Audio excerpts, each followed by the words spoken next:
ഇന്നലെ കഴിഞ്ഞ ദിവസം മുക്കത്ത് യുവതിയെ പീഡിപ്പിക്കാൻ ശ്രമിച്ച സംഭവത്തിന്റെ ദൃശ്യങ്ങൾ ന്യൂസ് 18 ലഭിച്ചിരിക്കുന്നു. പീഡിപ്പിക്കാൻ ശ്രമിക്കുന്നതിന്റെ വീഡിയോ ദൃശ്യങ്ങളാണ് ന്യൂസ് 18 ലഭിച്ചത്. യുവതി ഫോണിൽ ഗെയിം കളിക്കുന്നതിനിടെയാണ് പീഡന ശ്രമം ഉണ്ടായത്. ഫോണിന്റെ റെക്കോർഡിംഗ് സംവിധാനം ഓണായിരുന്നു.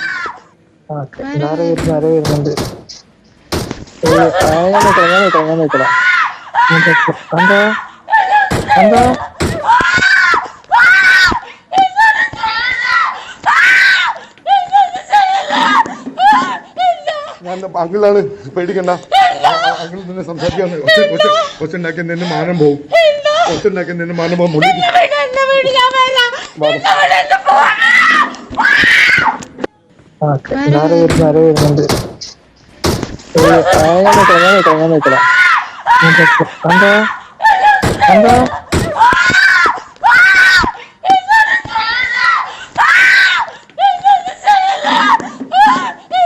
ഞാൻ അങ്കിളാണ്, പേടിക്കണ്ട.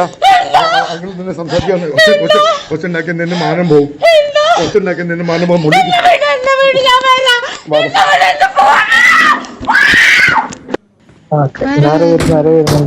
MS അനീഷ് കുമാർ ചേരുന്നു.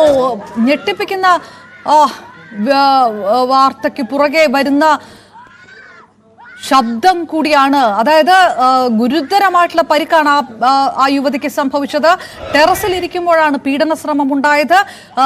അലറി വിളിക്കുന്ന ശബ്ദം കേൾക്കാം. MS അനീഷ് കുമാർ, ആ ലോഡ്ജ് ഉടമ അടക്കമുള്ളവരെ കണ്ടുപിടിക്കാൻ ഇതുവരെയും കഴിഞ്ഞിട്ടില്ല. നടന്നത് കൃത്യമായിട്ടുള്ള ഒരു പീഡന ശ്രമമാണ് എന്നതിൽ ഒരു തർക്കവുമില്ല. അതിൽ വലിയ സമ്മർദ്ദമുണ്ടായിട്ടുണ്ട് എന്നുള്ളതിനുള്ള തെളിവ് പോലും ഈ ശബ്ദങ്ങളിൽ നിന്ന് വ്യക്തമാണ്. വിവരങ്ങൾ എന്താണ്?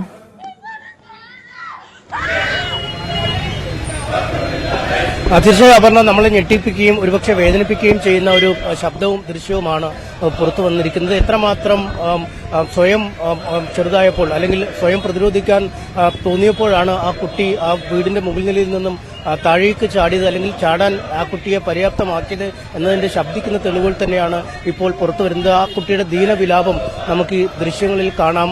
എന്നെ ഒന്നും ചെയ്യല്ലേ എന്ന് ആ കുട്ടി ആവർത്തിച്ച് പറയുന്നത് നമുക്ക് കേൾക്കാം. മറുവശത്തുള്ള ലോഡ്ജുടമയായ ദേവദാസൻ അങ്കിളാണ് സംസാരിക്കണം, ഒച്ച വെക്കരുത്, മാനം പോകുമെന്ന് പറയുന്നത്. അതായത് അയാൾക്കറിയാം, അയാൾ തന്റെ ഇംഗിതത്തിന് വഴക്കാൻ വേണ്ടി മാത്രമാണ് ആ വീട്ടിലേക്ക് വന്നതും ആ കുട്ടിയെ അവിടെ നിന്ന് പിടിച്ചുകൊണ്ട് പോകാൻ ശ്രമിക്കുന്നുവെന്നും ആ ദൃശ്യങ്ങളിലും ആ വാക്കുകളിൽ നിന്ന് വ്യക്തമാണ്.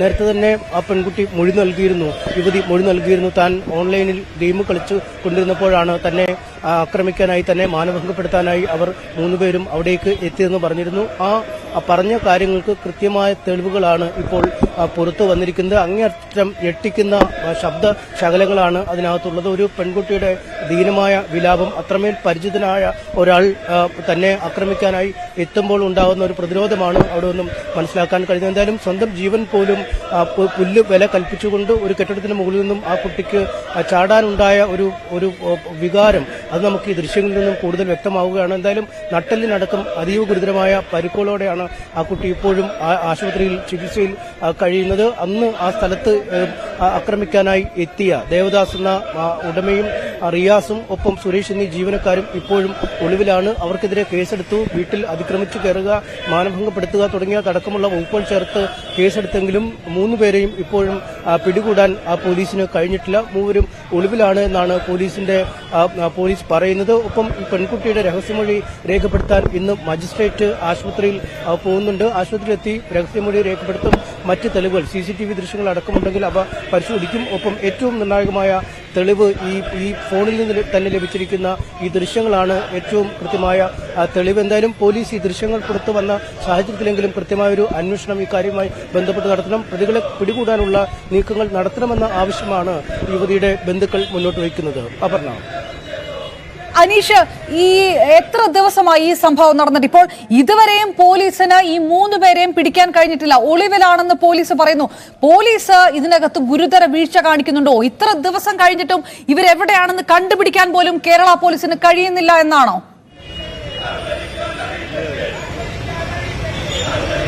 തീർച്ചയായും മണിക്കൂറുകൾ, അതായത് 3 ദിവസം തന്നെ കഴിഞ്ഞിരിക്കുന്നു ഈ സംഭവം നടന്നിട്ടും കൃത്യമായി ആദ്യം ആശുപത്രിയിലേക്ക് എത്തിച്ചപ്പോൾ തന്നെ പെൺകുട്ടി പറഞ്ഞിരുന്നു താൻ ഓൺലൈനിൽ ഗെയിം കളിക്കുമ്പോൾ തനിക്ക് നേരെ ഇത്തരത്തിൽ അധിക്ഷേപത്തിന് ശ്രമമുണ്ടാകുകയും താൻ കെട്ടിടത്തിന്റെ മുകളിൽ നിന്ന് താഴേക്ക് ചാടുകയുമാണ് ഉണ്ടായതെന്ന്.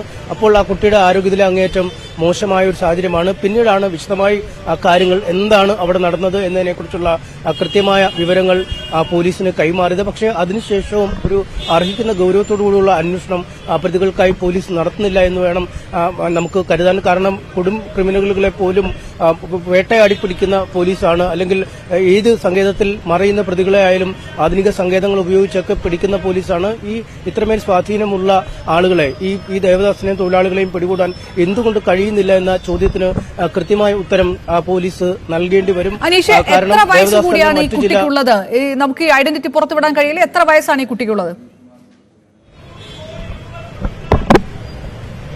29 വയസ്സുള്ള കുട്ടിയാണ്. 3 മാസം മുമ്പാണ് ഈ മുഖത്തെ ഈ സ്വകാര്യ ലോഡ്ജിൽ ജോലിക്കായി എത്തിയത്. മറ്റ് 2 യുവതികൾ കൂടി ഇതേ സ്ഥാപനത്തിൽ ജോലി ചെയ്യുന്നുണ്ട്. അവർ ആ ദിവസം ആ സ്ഥലത്ത് ഉണ്ടായിരുന്നില്ല, ആ താമസ സ്ഥലത്ത് ഉണ്ടായിരുന്നില്ല. ആ താമസ സ്ഥലത്തേക്കാണ് ഈ ദേവദാസ് എന്ന സ്വകാര്യ ലോഡ്ജ് ഉടമയും മറ്റ് 2 ജീവനക്കാർ കൂടി എത്തുകയും ചെയ്യുന്നത്. അതിനുശേഷമാണ് ഈ സംഭവങ്ങളൊക്കെ ഉണ്ടാവുന്നത്. ഏതായാലും കേരളം നാണം കെട്ട് നിൽക്കേണ്ട സാഹചര്യമാണ്. പരസ്യമായിട്ടാണ് ഇത് പീഡന ശ്രമത്തിന്റെ അത് വ്യക്തമാക്കുന്ന രീതിയിലുള്ള ശബ്ദമാണ് ഈ റെക്കോർഡിങ്ങിലൂടെ പുറത്തു വന്നിരിക്കുന്നത്. ഇത്ര ദിവസമായിട്ടും ഈ സാകേതം എന്ന് പറയുന്ന ലോഡ്ജ് ഉടമയടക്കമുള്ള 3 ജീവനക്കാരെ തൊടാൻ പോലും കേരള പോലീസിന് കഴിഞ്ഞിട്ടില്ല. കൃത്യമായ രീതിയിൽ ഈ കുട്ടി ഈ ഗുരുതരാവസ്ഥയിൽ കിടക്കുമ്പോൾ പോലും പോലീസ് എന്താണ് ചെയ്യുന്നത്? കൃത്യമായ രീതിയിൽ ഇതിനകത്ത് സ്വാധീനം ചെലുത്തുന്നുണ്ട്. രാഷ്ട്രീയപരമായിട്ടുള്ള ഒരു നേട്ടവും ഇല്ലാത്തതുകൊണ്ട് ഒരുപക്ഷെ രാഷ്ട്രീയ പാർട്ടികൾ പോലും ഈ വിഷയത്തിനകത്ത് ഏതെങ്കിലും പ്രതിഷേധവുമായി മുന്നോട്ട് വരാനുള്ള സാഹചര്യം പോലുമില്ല. M S Aneesh